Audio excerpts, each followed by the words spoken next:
Pessoal da Torcida Tricolor, estamos começando o que não é um vídeo de jogo, é um vídeo histórico de São Paulo e Barcelona, e o motivo de fazermos esse vídeo não é nenhuma data que coincida, hoje não é dia 13 de dezembro, não é isso, é porque neste período de quarentena a Bandeirantes resolveu passar um compacto do jogo de 1 hora, mais ou menos isso, né, Gabriel? Ora, 1 hora em que mostrava os melhores momentos daquele jogo que foi um dos grandes processos de agigantamento do São Paulo. Deu para ver um pouco como o futebol era diferente e deu para mim, né? Foi um pouco de memória nostálgica, mas eu já falo um pouco disso porque eu já estava do alto dos meus. Salvo engano, eu fiz a conta aqui com a Vives, 17 anos de idade. Eu já estava ali quase tirando a minha habilitação para dirigir. Eu já dirigia desde os 9. Mas enfim. Está ao meu lado Gabriel Perecini.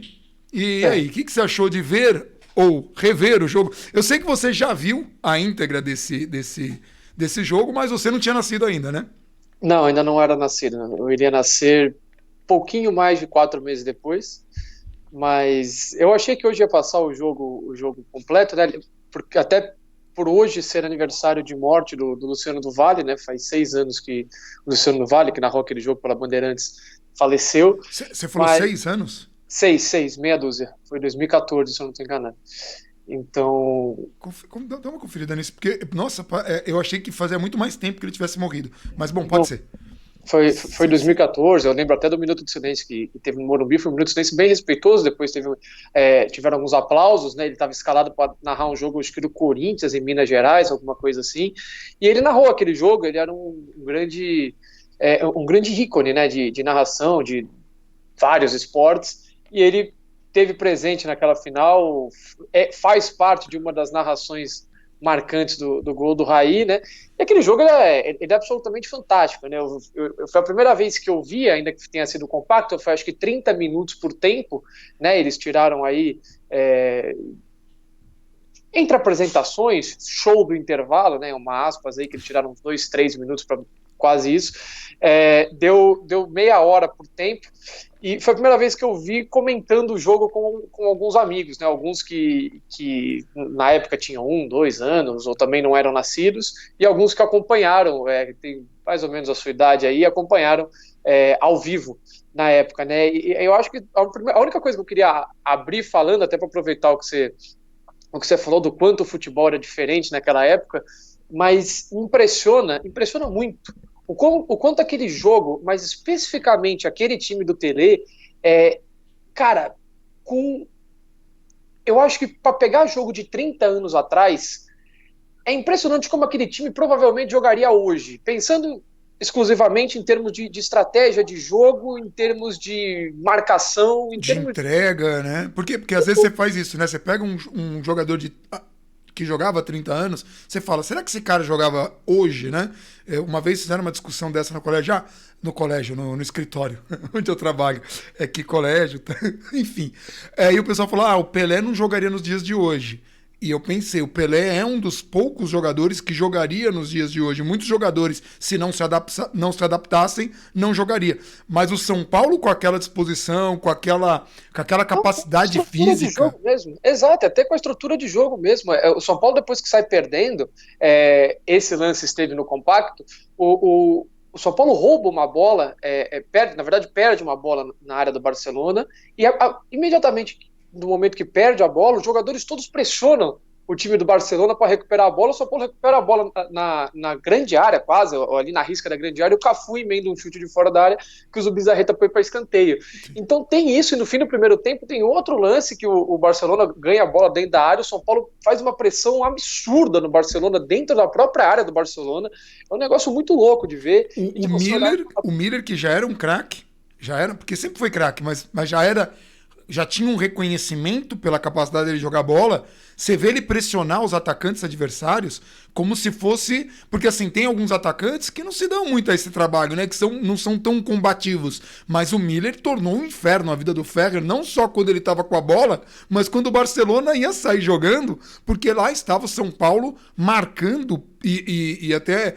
Aliás, dois comentários do Juarez Soares. É muito curioso quando você pega a narração ao vivo e o cara, ele acerta um comentário que minutos depois se concretizaria no lance do gol de empate. O Barcelona começou com um gol que, pode-se falar, foi uma jogada trabalhada, mas um gol achado pela felicidade que foi o chute do Stoichkov, um chute assim, que chutaço, o Zete não teve muito o que fazer. E aí o Juarez Soares falou, não, o Miller está sendo muito bem marcado pelo Ferrer, mas ele precisa escapar uma para a linha de fundo, que o São Paulo empata o jogo. Isso foi minutos antes, talvez 5, 10 minutos antes, que o compacto foi muito... A diferença foi muito menor e em seguida foi o que o Miller fez mesmo, né? Não precisou tanto para a linha de fundo, mas a primeira que ele escapou do Ferrer, saiu o gol do Raí. Não foi a primeira. O Ferrer, ele acho que não ganhou uma do Miller o jogo inteiro. Sim. Teve um lance antes, esse lance não teve no compacto. Uma bola mais longa, o Miller ameaça subir de cabeça e deixa a bola passar, e o Ferrer sobe sozinho. Perdidaça. Fica de bobo, e o Miller ia sair na cara do gol. O Miller estava na intermediária livre, larga vantagem para o Ferrer, e quando ele vai dar o tapa para sair na cara do gol, ele erra esse tapa e ele sai correndo, a bola fica. Aí quando ele tem que voltar para recuperar a bola, é a hora que o Ferrer chega, e eu não lembro se era o Coleman junto que estava na cobertura, e o Miller acaba se enrolando no meio dos dois. Mas sairia na cara do gol, teve o lance do gol, o Ferrer ainda bateu nele mais umas 2 ou 3 vezes. Eu não lembro se ele tomou cartão amarelo no lance no segundo tempo, que ele toma uma caneta do Miller, o Miller desequilibrado, bota debaixo das pernas do Ferrer. Falando em botar debaixo das pernas, o Raí dá uma caneta no Stoichkov, maravilhosa. Uma coisa que eu nunca tinha percebido e percebi hoje é que a caneta foi no Stoichkov. Eu nunca reparei que tinha sido no Stoichkov. Então, muito bom. Tem o chapéu que ele dá no Guardiola de carretilha ali, né, de calcanhar. Aliás, esse jogo, assim, provavelmente não, certamente, Raí e Miller foram os dois grandes destaques dessa partida. O terceiro, se a gente tivesse que escolher um terceiro melhor em campo, fatalmente o Ronaldão, que fez uma partida absurdo. No próprio compacto você consegue perceber isso. Ele não perde uma bola de cabeça. Isso também é um comentário do Jorge Soares, mas assim, a levantada que ele dá no Stoichkov limpa. Acabou ali o Stoichkov. O Stoichkov, ele dá uma entrevista uma vez que ele falou, eu dei uma burdoada nele que era para ele não voltar nunca mais para a área, porque a gente não queria mais ver ele ali, e funcionou. Lembrou muito...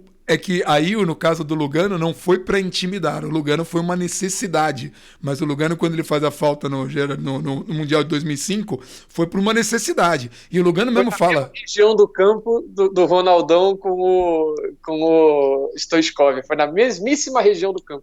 Pois é. Não, essas incríveis coincidências. Uma coisa que eu não me lembrava é que ainda no primeiro tempo, o lançamento que o Raí acerta depois do gol de empate, que poderia sair o terceiro gol, mas é um lançamento, cara, assim, a visão de jogo do Raí não foi a única, ele deu uns 2 ou 3 lançamentos no jogo, um deles o Palhinha não consegue matar, mas assim, é impressionante, o cara tá na defesa, ele enxerga uma abertura, a maneira como o Raí enxergava o jogo, era de uma... É muito complicado. Eu não sei se é um vídeo da internet, ou se é um vídeo que fizeram, ou alguma empresa não, mas alguma emissora de televisão fez à época, mas tem o compacto muito famoso do Zidane contra o Brasil em 2006, né? Todas as aparições do Zidane, o Zidane passeia naquele jogo da Copa do Mundo, nas quartas de final.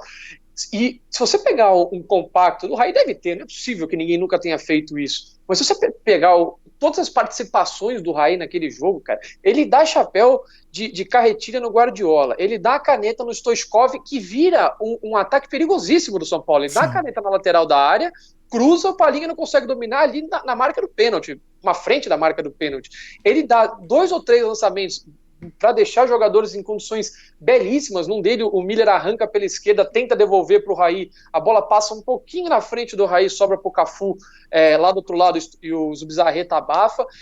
Tem até uma que eu tenho até a camisa, além do Ferrer que tomou um baile, tinha o camisa 10 do Barcelona, um holandês, eu não sei falar a pronúncia dele, então não vou me arriscar aqui. O lance da minha camisa ele é muito mais emblemático, né? Eu tenho uma camisa, assim, o São Paulo colocou na época de 92, uma camisa que é o jogador tentando caçar ele com a mão, assim, tentando puxar ele. Se você pega o lance, na verdade, é uma bola um pouco dividida, o Raí ganha no corpo e gira em cima dele, aí ele já meio desequilibrado tenta caçar o Raí de qualquer jeito.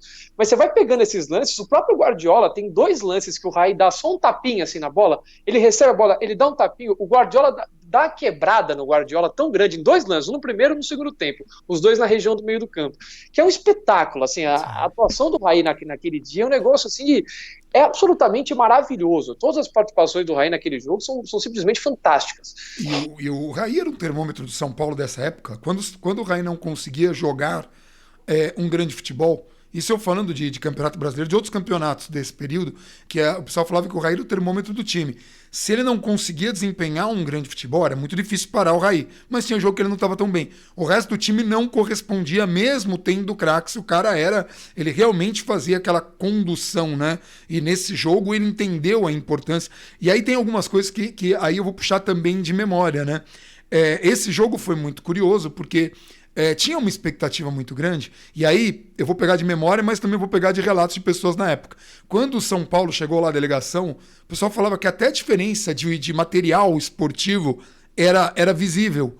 Era visível, porque a gente não tinha tanto contato com times europeus, não tinha essa explosão, não é como é hoje, né? Que as diferenças são muito pequenas, são as mesmas distribuidoras de material. Hoje a gente tem camisa aí que a fornecedora de material faz tão idêntica de outra equipe na Europa que a gente acha que é a mesma, os caras só mudam o símbolo, mas naquela época tinha bastante diferença. Então o São Paulo chegou ao meio daquele jeito e teve uma declaração do Cruyff antes do jogo, que o São Paulo ele ia golear porque o São Paulo era um time de correria. E aquilo ficou na minha cabeça, estava todo mundo muito preocupado com aquilo. E logo no começo do jogo, na minha cabeça tinha sido aos 3, mas foi aos 11 minutos. Mas na minha cabeça tinha sido muito no começo do jogo. Eu não vou dizer que eu era criança, né? Eu falei 17 anos, mas eu era bem imaturo naquela época, assim, para assistir futebol. Tomar um gol aos 11 minutos, no primeiro chute dos caras, eu falei, cara, E assim, é curioso como São Paulo não sente o gol. Não sente no sentido de... pelo contrário, parece realmente que o gol deu uma coisa. Parece que o São Paulo se sentiu muito provocado pelos jogadores do Barcelona, e quanto mais as jogadas iam saindo, mais tinha aquela certeza de que a coisa... Porque assim, uma coisa tem que ser dita. O Zubizarreta era um grande goleiro e fez algumas intervenções complicadíssimas e não perdeu nenhum dos cruzamentos de escanteio. Todos ele estava. Cruzamentos mais curtos, cruzamentos mais longos, o Zubizarreta estava em todas. E mesmo jogadas de abafa, teve 2 ou 3 saídas dele que foram muito... A defesa que ele faz, eu acho que o chute é do Palhinha, que foi, talvez tenha sido mais um lançamento do Raí, não sei, foram tantos no jogo que é até difícil lembrar, mas é uma escapada que o São Paulo chega em superioridade numérica dentro da área do Barcelona, a bola é rolada por dentro, eu acho que é o Palhinha que chega concluído, o Zubizarreta se atira na frente da bola, evita, eu acho que o jogo já estava, não estava 2-1, estava 1-1 ainda, se eu não estou enganado. Então, o São Paulo perde a chance de virar o jogo até antes, e além desse lance do Raí, o primeiro gol do São Paulo, a partida em si, é impressionante como o São Paulo, nessa partida, ele foi superior ao Barcelona. E aí você não precisa do compacto para ver isso, você pega o jogo inteiro mesmo, você percebe que o São Paulo, ele foi muito superior ao Barcelona, muito, mas assim... um placar não fez justiça pro jogo, não fez. O último lance do primeiro tempo é o Ronaldo Luiz tirando a bola em cima da linha, né? O Barcelona podia ter ido para o intervalo ganhando se o Ronaldo Luiz não tinha essa leitura de jogo fantástica para salvar o segundo gol do Barcelona. Tudo bem que o Miller também ia fazer um gol que o jogador do Barcelona também... O Ferret tirou.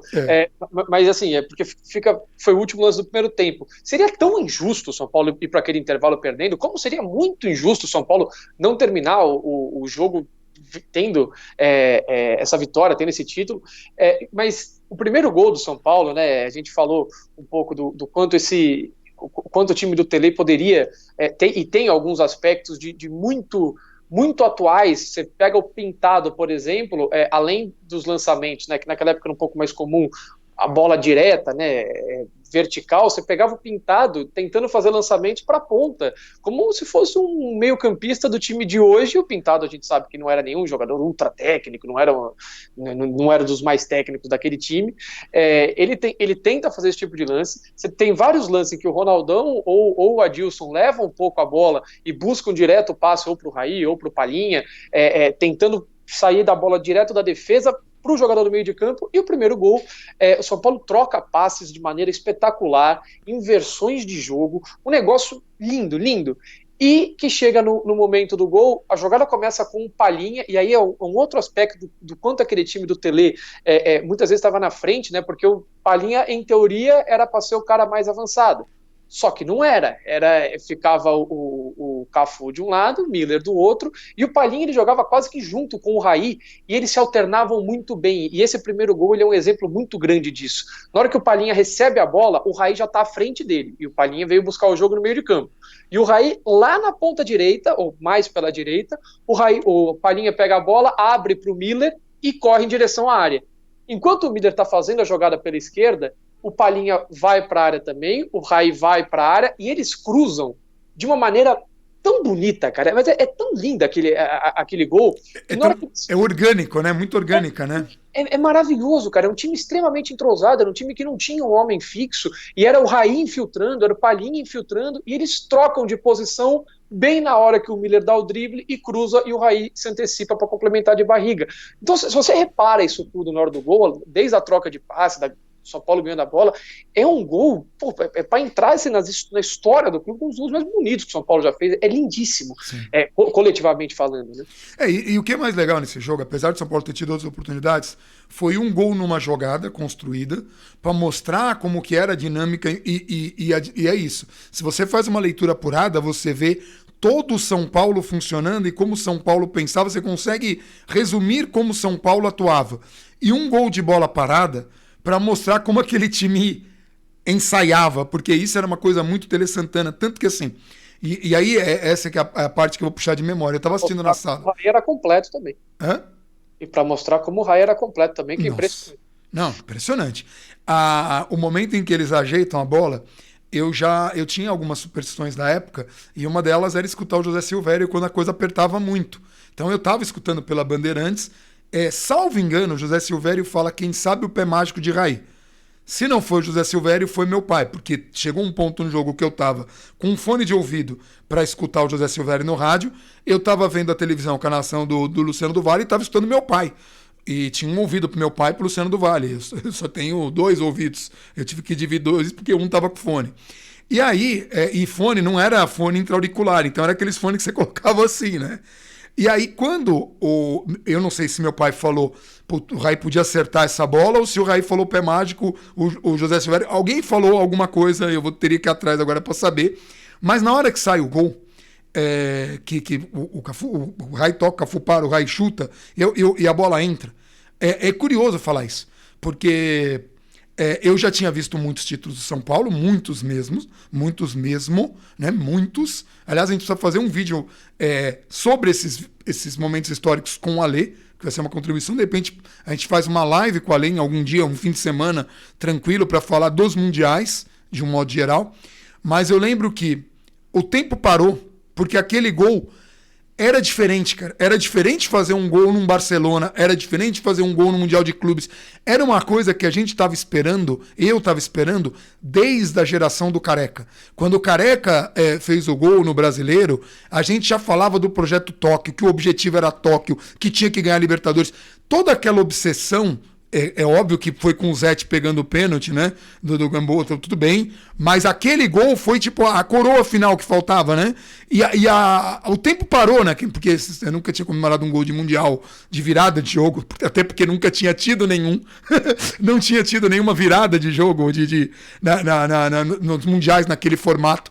E eu lembro de ter corrido pro quarto dos meus pais e o fone saiu do Walkman, que se espatifou no chão, porque eu não dei conta, eu corri, não consegui segurar tudo. Eu lembro de ter pulado da cama dos meus pais e ter dado muito soco e gritado, e nada quebrou nem nada. E veja, a gente ficou esperando até meia-noite para assistir aquele jogo. Eu joguei Mega Drive para burro.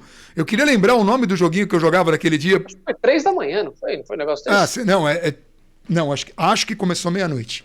Mas, de novo, a memória trai. Eu lembro que começou de madrugada. Se não foi meia-noite, foi 1, mas eu achava que era meia-noite. Sei que era de madrugada e eu joguei muito Mega Drive porque eu estava muito ansioso pro jogo começar. né? Ninguém dormia, aquelas coisas, né? É muito curioso, porque no Mundial de 2005, que era de manhã, eu não dormi de noite. Porque como é que você dorme, cara? Tem um jogo, não dá pra dormir, você não vai acordar e assistir um jogo, não, cara. Você tem que estar em concentração e tal.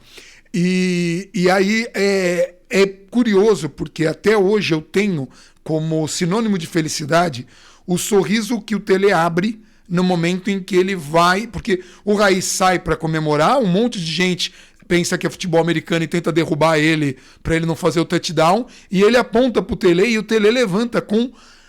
Era raro ver o Tele sorrindo. Não é que o Tele fosse um cara carrancudo, não. Eu fui ver treinos do São Paulo, era raro ver o Tele sorrindo, era mais raro ainda ver ele sorrindo depois de um jogo, era raro ver ele sorrir, e ali ele sorriu. Mas ele sorriu, ele sorriu com o corpo, ele sorriu de um jeito que... E aí o Rai vai, assim, pra mim aquela é uma imagem, assim, quando eu penso no Tele, veio uma imagem na minha cabeça, essa imagem não é estática. Quando você vai lembrar de alguém, você fala, lembra de fulano. Você lembra, sei lá, de uma imagem do fulano. A do Tele esse sorriso abrindo. Eu lembro do Tele desse sorriso abrindo. Cara, eu tirei uma foto do Tele no CT. Ele não sorriu nem pra tirar a foto. Ele tava sério pra tirar a foto do Moraci também. Eles eram muito sérios, cara. Muito sérios mesmo. Mesmo pra encontrar fãs assim, né? Na época que a gente foi, não tinha cobertura nem nada. Mas assim... Que coisa maravilhosa a precisão. E aí eu tenho que confessar uma coisa, acho que eu já falei isso aqui em vídeo, mas hoje eu assisti o gol do Raí. Esse foi um dos gols que eu menos vi na vida. A exceção que a gente faz, porque o gifzinho aqui do canal é o gol do Raí, mas é pequenininho. Nem dá pra ver direito. Eu não vejo muito esse gol porque eu fico com medo da bola bater na trave. É de verdade, ela foi muito precisa. Eu tenho medo de estar assistindo e descobrir que não aconteceu e eu estou vivendo um sonho de muitos anos, né? Hoje eu vi a bola entrar mesmo, vi por trás, me dá arrepio quando a bola entra, porque fala, caraca, por muito pouco essa bola não entra. Mas era para ter sido mais do que 2-1. 2-1 é um bom resultado, é um resultado honesto, mas era para ter sido mais do que 2-1. O Zubizarreta pegou muito. Aliás, acho que foi na Copa de 90... que ele joga com a Bélgica contra o Preud'homme, não sei se é 90 ou 94, que Bélgica e Espanha jogam, e empata 1-1, se não me engano, hein? Olha só, tudo aqui é de memória. Mas o Zubizarreta e o Preud'homme, que é um dos goleiros que eu mais gostava, fazem defesas incríveis e os dois têm a oportunidade de fazer a mesma defesa no mesmo jogo. Isso é muito raro. O atacante vai mais pela ponta da área, o goleiro sai, o atacante dá o drible, o goleiro volta para dentro do gol e mergulha, e aí o atacante chuta e ele consegue interceptar. E os dois fazem a defesa no mesmo jogo, no mesmo lance, na mesma trave. Enfim, Zubizarreta era um excelente goleiro e no gol do Raí ele fez o que dava para fazer. Seguindo a linha dessa curiosidade, né? Se você pegar em 88, o Raí ele faz um gol contra o Corinthians. Eu acho que é o primeiro gol dele contra o Corinthians. Se eu não me engano, o jogo foi 2-2. Esse foi o segundo gol do São Paulo. São Paulo abre 2-0 e o jogo termina 2-2. Não é o gol do Rojas, não, né? Não. Não pode ser. O do Rojas. O gol do São Paulo, esse gol do Raí, ele é tão parecido com esse primeiro gol do Mundial, cara. Se você pegar o gol de 1988, acho que é São Paulo 2, Corinthians 2, é o gol do Raí. O gol dele, ao invés de sair de barriga, sai de carrinho. O Miller pela esquerda, o Miller dá o mesmo drible, e cruza pro Raí. O Raí, só que ao invés dele ter trocado de posição com o Palhinha, ele já tinha feito a infiltração, ele já estava por lá. Então é muito parecido, é uma curiosidade muito legal de ver, ou seja, 4 anos antes já tinha saído um gol muito parecido. E o segundo gol de falta, eu acho que é a imagem mais bonita que eu vi de uma comemoração coletiva de futebol até hoje. Eu já vi muitos gols em último minuto, que tem a câmera e mostra todo mundo, só que sempre tem um cara que, pelo estilo do cara, ou por qualquer motivo, o cara comemora ou mais menos, contido, ou interno, ou ele só abaixa e vibra sozinho. O gol do Raí, a câmera de trás, tem 8 jogadores do São Paulo em foco ali, os 8 dão um pulo e saem socando tudo e saem correndo. Eu nunca vi uma comemoração tão legal quanto aquela, né? Você até falou do Zubizarreta em escanteios. Se você pegar vários gols do Raí, por exemplo, até contra o Corinthians, acho que naquele jogo, naquela final que ele mete 3 gols do Corinthians, um dos gols é uma jogada muito parecida, assim, a era Raí, tinha muitos escanteios batidos daquela maneira. E era sempre para ele, só que a gente acabou não acertando no Mundial. Mas pode ver que o Raí tá sempre ali no primeiro pau e a bola busca ele, só que o Zubizarreta sai, intercepta. O Zubizarreta era um goleiro chato, é isso que tem que se dizer isso. Era um goleiro fora dos padrões. Isso assim. Era treinado. São Paulo, a gente até brincou aqui, eu brinquei com o pessoal, falei, se fosse hoje, a gente tá xingando todo mundo que tá batendo os escanteios tudo na mão do goleiro, né? Mas não, aquilo era tava errando só a batida na bola, mas a jogada era por ali mesmo. Sim. E era muito legal. E aí tem uma outra curiosidade que é isso. São Paulo enfrentando um clima que não era habituado a enfrentar. São todos temperos.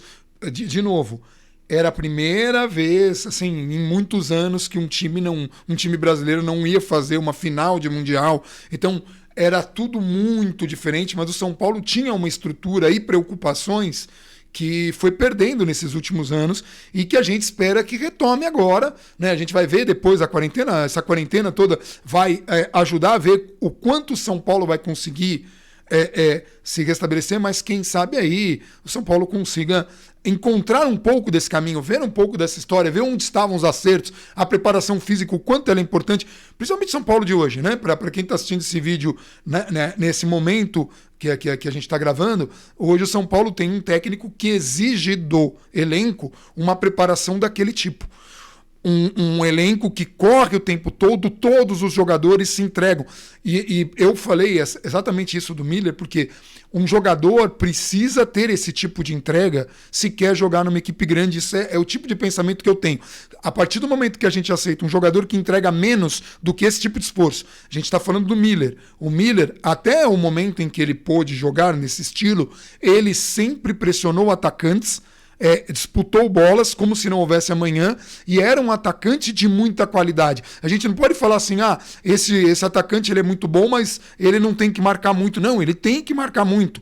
Ele precisa ter essa fome de bola. Isso precisa ser despertado. Isso pode ser uma coisa para a comissão despertar, para um técnico despertar. No caso era o Tele fazia isso, o Tele tinha essa insistência, o Miller sabia que mesmo sendo Miller, se ele não fizesse isso, ele ia para o banco. E podia a torcida inteira berrar que aquilo era errado. Por quê? Porque o Tele exigia que os jogadores tivessem a excelência de fazer aquilo que ele pedia em campo. Ele conseguia jogar com peças de menos qualidade, o que ele não conseguia jogar com peças que não fizessem o que ele tinha pensado. Então isso também serve para a gente mudar um pouco a nossa cultura de tentar entender. Veja, o Cafu foi um monstro na lateral direita, foi o lateral direito da seleção brasileira. E quando o Vitor chegou, o Cafu foi deslocado para o meio.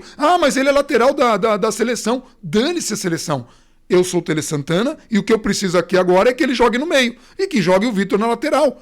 E pronto, e se precisar eu inverto no próprio jogo. O Cafu teve momentos que ele estava pro lado esquerdo, você viu isso no compacto, acho que um dos primeiros lances de ataque depois que o São Paulo toma o gol, é com o Cafu pelo lado esquerdo, caindo pelo lado esquerdo. Agora, se você pegasse um técnico de hoje em dia, tal jogador tem a posição, o Daniel Alves é um exemplo de hoje, Daniel Alves é lateral direito, ele é o maior lateral direito da seleção, se o cara vai jogar no meio, deixa o cara jogar no meio, cara. O Cafu foi o maior lateral direito da seleção brasileira, com todo o respeito ao Daniel Alves ainda, porque falta ao Daniel Alves um título de Copa do Mundo? Falta? Agora me deu. O Daniel Alves não tem esse título. Então, falta o Daniel Alves isso. O Cafu tem. O Daniel Alves não tem. Então, falta o Daniel Alves isso. O Daniel Alves pode ser o melhor lateral da história do Brasil, ainda não é porque falta isso. O Cafu era e jogou no meio para o São Paulo e não tinha nenhum problema. Desde que funcione, desde que seja executado o que se pede, porque o que a gente viu nesse São Paulo e Barcelona foi um time que executou tudo aquilo que o técnico pedia e que o São Paulo conseguia realizar em campo, mesmo quando trocava as peças, porque depois a gente vai poder fazer um vídeo sobre 93 e a gente vai ver que, mudando algumas peças daquele time, com algumas adições muito interessantes, como o Valber, é muito legal ter um Valber, sai o Ronaldo Luiz, entra o André Luiz, mas fica um Luiz ali. Enfim, algumas coincidências ou não, o Toninho Cerezo se mantinha, tinha o Painha, mas não tinha o Raí. Então, assim, o São Paulo conseguia ter uma proposta de jogo, conseguia se atualizar, conseguia se modificar uma maneira de jogar sem mexer as peças, né? O Dinho entrou praticamente no fim da partida. Na minha cabeça ele tinha entrado antes, mas o Toninho Cerezo aguentou. Ele retranqueiro. Verdade, né? Tava 2-1, colocou o Dinho. Colocou o Dinho no final, retranqueiro. É o fim, cara. Que momento e que vida, e você foi irônico, é bom falar isso pra quem possa não ter entendido. Eu acho que, eu acho que a gente já passou do tempo, mas só para a gente concluir com três curiosidades desse jogo muito rápidas, assim, muito rápidas. Você citou que desde a época do Careca eles falam do Projeto Tóquio. não sei o que, é isso. Recentemente, até o Resenha ESPN reprisou alguns programas históricos e tudo mais, e tinha um sobre o São Paulo do Cilinho. E aí no programa foi Careca, Sidney, Nelsinho e não lembro quem estava lá também. Foi Careca, Sidney, Nelsinho, me fugiu da cabeça quem estava lá junto. E era alguém importante, enfim, me fugiu da cabeça, não vou lembrar. E aí eles, entre uma entrevista que eles pegam os jogadores que não estiveram no programa e contam histórias, eles contaram como é que o Cilinho cobrava a saída de bola do Gilmar. Então ele falava, Gilmar, eles ficavam imitando lá o Cilinho e era alguma coisa como se o Cilinho falasse, você está jogando rápido, a gente toca a bola aqui, abre para lá, joga pro Careca, Careca faz o gol, nós vamos para Tóquio e ganhamos uma Mercedes. Era assim a brincadeira deles. Então assim, isso já tinha até internamente lá no São Paulo, essa ideia de ir para Tóquio, foi um projeto sendo construído aí aos poucos. Essa é uma das curiosidades. Em 2013, quando o São Paulo foi jogar a famigerada Audi Cup, né, naquele grande planejamento de 2013, São Paulo excelente, pô, de aplaudir um dos piores São Paulo da história, enfrentar o Bayern de Munique, vice-campeão europeu, e que viria a ser campeão europeu, né, numa pré-temporada, ou já era o campeão europeu, nem lembro, enfim. Eu acho que era o atual campeão, não lembro, enfim, não importa. Mas foi jogar lá na Alemanha, e o Guardiola dá uma entrevista, fala que aquele Barcelona não tinha a menor chance contra o São Paulo, rasga elogios ao São Paulo, rasga elogios a Miller e Raí, Palhinha. É até legal de ver o quanto o Guardiola fala daquele jogo, rasga. É tão emblemático quanto a frase do Cruyff. É que a frase do Cruyff virou meio que um slogan, né? Se for para ser atropelado, que seja por uma Ferrari. Mas até o Globo Esporte tem essa entrevista ainda registrada no site, quando o São Paulo foi lá. E tinha mais uma, eu esqueci no meio dessa toda, então vai falando que eu já lembro. Mas era o remedinho do Tele, né? É isso que eu ia perguntar, se a gente ia falar do remedinho do Tele. Porque isso poderia explicar o sorriso, né? O Tele sempre ele tomava uma dose de remédio porque ele ficava muito nervoso durante os jogos. Eram jogos em que ele já estava mais alterado que a média, dava um negocinho para ele lá. Era um remédio tranquilo, só que o médico estava atendendo alguma coisa. Então o médico e o Tele falou, cadê meu remedinho? E não foi o mesmo médico. E ele não sabia qual era a dose. E ele deu uma dose meio cavalar pro Tele, assim, quase que 3. Foi dobrada, né? Se não foi 2, se foi 3. Se ele tomava meio, o cara deu 1. Foi dobrada. Eu acho que foi isso. Acho que o Tele tomava meio remédio e o cara deu 1 inteiro. E aí o que acontece é que o Tele, além de abrir aquele sorriso maravilhoso que eu citei aqui, a galera fala que no ônibus depois ele tava meio cambaleando, assim, ele estava bem abalado com o remédio, deu certo, mas o time jogava mesmo. Uma coisa até que o Tele falava, o Tele era um cara que cobrava muito em campo, empenho de jogadores e tal. Teve jogos em que o Tele foi expulso, porque reclamava muito, bastante, assintosamente, e aí ele foi assistir na cabine, inclusive da Bandeirantes, mas a galera da Bandeirantes, na época, o pessoal foi muito profissional e não falou nada, deixou o Tele lá, não interferiu no trabalho dele, ficou quieto, só falaram no fim da transmissão. E aí foram perguntar pro Tele, né, você foi assistir lá? Ele falou, olha, por mim assistia todos os jogos aqui, melhor lugar para ver aqui, eu consigo ver tudo que tá acontecendo. Ele lá no campo você não consegue ver nada, que você tá na... Então assim, o Tele ainda tinha essa coisa, ele achava que o técnico deveria ficar numa posição privilegiada, que era ver de cima, porque você consegue ver as linhas, os desenhos, uma falha de marcação é mais perceptível para quem está vendo. É um dos motivos até eu fico na zona de imprensa, que tem uma posição muito boa. O Gabriel fica na arquibancada, que é mais para cima, um andar para cima, né? E fica agora ele fica mais ainda, quer dizer, ficava, não sabemos como é que o futebol vai voltar, mas ficava ali no placar mesmo, né? Muita gente fala, o Morumbi é longe, mas você prefere assim, né? Eu prefiro assim, eu adoro a visão. Um dos motivos de eu não trocar a minha arquibancada, né, aspas, o meu lugar de ver o jogo, porque a maioria, na verdade, 90% dos meus amigos que eu assisto jogos fora e que eu converso, e que eu fiquei conversando hoje no jogo do Mundial, assistem da arquibancada laranja, mas eu gosto da visão central e preferencialmente a de cima, né? Para mim, quanto mais baixo, pior. Eu já vi jogo do Maracanã, vi o jogo do Uruguai na Copa América, você fica ali perto do campo, né? Como todo mundo acha muito legal, ver perto do campo, é uma porcaria de ver o jogo ali. É terrível ver o jogo, você não tem a menor noção do que está acontecendo, é um negócio muito ruim. Mas acho que é isso, né? A gente fez aí um... E só assim, o árbitro do jogo foi um francês, foi o Lousteau. Foi. E ele comenta, né, que na noite anterior a esse jogo, o Tele e o Cruyff, eles tiveram um encontro no hotel, bateram papo por horas sobre futebol, os dois são até hoje considerados como grandes mentes do futebol, grandes revolucionários, até a gente citou aqui o time do Tele, o Cruyff dispensa comentários por tudo que fez, até hoje o Barcelona tem uma linha muito, muito clara disso. O Barcelona depois tinham acho que 2 holandeses nesse time do Barcelona, o Barcelona depois foi campeão, acho que espanhol, 2 ou 3 anos depois, com acho que 7 holandeses no time titular, aí já tinha o Vermaas, enfim, mas só um parênteses rápido, e o Tele e o Cruyff passam horas conversando sobre futebol, e eles fazem um pacto que o jogador, que se caso um jogador estivesse sendo desleal dentro de campo, não estivesse praticando um jogo limpo, o jogador seria sacado de campo, né? E chega a ser engraçado porque ali no fim do jogo, já lá para os 40 do segundo tempo, 30 e poucos, depois da virada do São Paulo, o Barcelona abre um pouquinho a caixa de ferramenta ali. O Guardiola dá uma chegada forte no Raí, o Cafu apanha um pouquinho, o Miller também toma uma bordoada, então não chegou a ser pancadaria, não chegou a ser desleal, mas estava... Sim, mas teve um negocinho... O Cerezo sai, ele até aponta aqui, ó, tomei umas pancadas na hora que ele pro banco. Isso. Mas, enfim, era só a curiosidade do encontro e da conversa Tele-Cruyff, que deve ser uma das... Deve ser difícil na história do futebol ter tido 2 mentes dessa batendo um papo aí com mais conteúdo e mais, sei lá, tá mais à frente do seu tempo do que esses dois aí. Queria muito ter participado dessa conversa, né? Mas acho que é isso, essas são as curiosidades desse... Eu vou colocar o vídeo como considerações do São Paulo do Mundial de 92. O São Paulo depois voltou desse Mundial e 3 dias depois chegou e ganhou do Palmeiras a Parmalat aqui, foi campeão paulista, também passou o carro por cima. E aí é isso que é importante.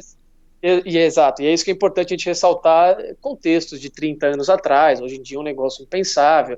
Então, quando a gente elogia o Tele por ter um time que 30 anos atrás, a gente vê muitas coisas que se encaixariam no futebol de hoje, e isso é um grande mérito, a gente também não pode tirar, como você falou no começo do vídeo, era um outro futebol, era um outro cenário. Sim. Não dá para você pegar e falar, tá vendo, por isso que tem que ter... Não tem como, entendeu? É outra situação, é outro... E vale lembrar que o São Paulo tinha um expressinho, vale lembrar que o Tele começou a Libertadores dessa campanha vitoriosa com um time reserva contra o Criciúma, perdeu de 3-0. Começou com o time reserva. Tava preocupado com outros jogos. Então, mas poupou lá no começo. Isso não quer dizer nada, tá, gente? Assim, futebol ele é dinâmico e a gente vai trabalhar com os fatos da época, né? Agora a gente tem esse entendimento, porque no futebol, no mundo, é isso.